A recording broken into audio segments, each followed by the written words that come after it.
চট্টগ্রাম শহরের মধ্যে অনেকগুলি হাসপাতাল সেবামূলক প্রতিষ্ঠান রয়েছেন এবং সেই হাসপাতালগুলি শিলার টান করে দাঁড়িয়ে আছেন চট্টগ্রামের বুক চিরে। এখন হাসপাতাল কর্তৃপক্ষ হাসপাতালগুলির যে সেবা প্রতিষ্ঠান, যে চিকিৎসা সেবা মান নিয়ে তারা ভাবছেন, কিন্তু হাসপাতালের চিকিৎসা সেবা নিতে আসা যে সাধারণ রোগী রয়েছেন তাদের মান নিয়ে হাসপাতাল কর্তৃপক্ষগুলি একেবারেই ভাবছেন না, উদাসীনতার পরিচয় দিচ্ছেন। কিছু ক্ষেত্রে আমরা দেখেছি অনেক হাসপাতালগুলিতে আমরা ভিজিট করে দেখেছি হাসপাতালের যে প্রে পার্কিং ব্যবস্থা, কোনো হাসপাতালে নেই পার্কিং ব্যবস্থা, এবং কিছু হাসপাতালে দেখা যাচ্ছে ডক্টরদের জন্য নিজস্ব কিছু পার্কিং ব্যবস্থা রাখা হয়েছে এবং নির্দিষ্ট জায়গায় ডক্টররা তাদের গাড়ি রাখছেন। কিন্তু হসপিটালগুলিতে যে সাধারণ মানুষ ট্রিটমেন্ট নিতে আসবে এবং তাদের সাথে যে রোগী আছে এবং তাদের যে আত্মীয় স্বজন রয়েছেন এবং তাদের যে গাড়িগুলি রয়েছেন, সেই গাড়িগুলি রাখার হাসপাতালে পর্যাপ্ত পরিমাণ পার্কিং ব্যবস্থা রাখা হয়নি এবং সেই গাড়িগুলিকে বাধ্য হয়ে রাস্তার মাঝখানে মাঝপথে রাখতে হয়। যে রাস্তার মাঝপথে রাখলে সেখানে একটা জনভোগান্তি সৃষ্টি হয় এবং দীর্ঘ যানজট হয়। যে যানজটের সারিতে সাধারণ মানুষের তারা হারাচ্ছেন তাদের কর্মক্ষমতা এবং কর্মসময় হারাচ্ছেন এবং সেখানে যে ট্রিটমেন্ট করতে আসা রোগীরা তারা বিড়ম্বনার শিকার হচ্ছেন।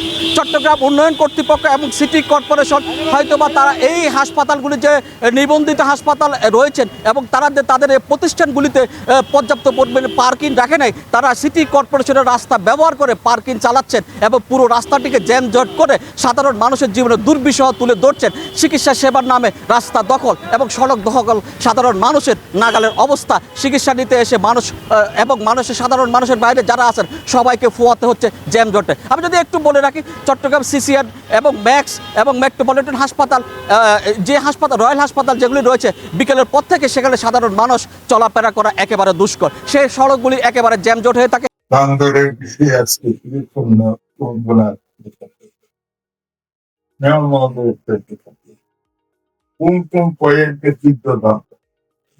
এখানে কারণগুলো আমরা শুনি। আপনি দেখেন বিউসির মধ্যে, প্রবর্তকের মধ্যে, মেডিকেলের সামনে হইলে, কাতারগঞ্জ হইলে, আপনার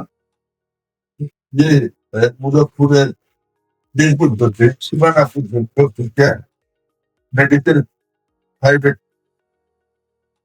মেডিকেলের আমি সবগুলো জানি এদেরকে কিভাবে এখানে যে পরিমাণ পার্কিংটা গেছে, অর্থাৎ এখানে কি পরিমাণ লোক ডাক্তারদের সেবা এবং কতজন ডাক্তার ওই প্রাইভেট হসপিটালে থাকবে, কতগুলা গাড়ি প্রতিদিন ওই হাসপাতালে আসা যাওয়া করবে, সেই হিসেবে দুইটা ফ্লোর পার্কিং দেখায়। আপনি মেডিকেল পাড়ায় দিলে কোন রোগী তার গাড়িটা ওই পার্টিকুলার হাসপাতালগুলোতে রাখার কোনো ব্যবস্থা আছে? তাহলে এই গাড়িগুলো কোথায় যায়? সবগুলা রাস্তার উপর। আপনি বিকাল 4টা থেকে দেখবেন রাতের 10টা পর্যন্ত এই এরিয়াতে দাম। এইসব বিষয়গুলা কিন্তু আমরা এখন আমলে আমরা খুব কম সময়ে হয়তো আগামী সপ্তাহ হতে পারি। হ্যাঁ মহোদয়, আমি আমাদের ওয়াসার এমপি, পুলিশ কমিশনার সহ সমাধান প্রতিষ্ঠান আমরা বলি, আমরা তীব্র যানজটের জায়গাগুলো চিহ্নিত।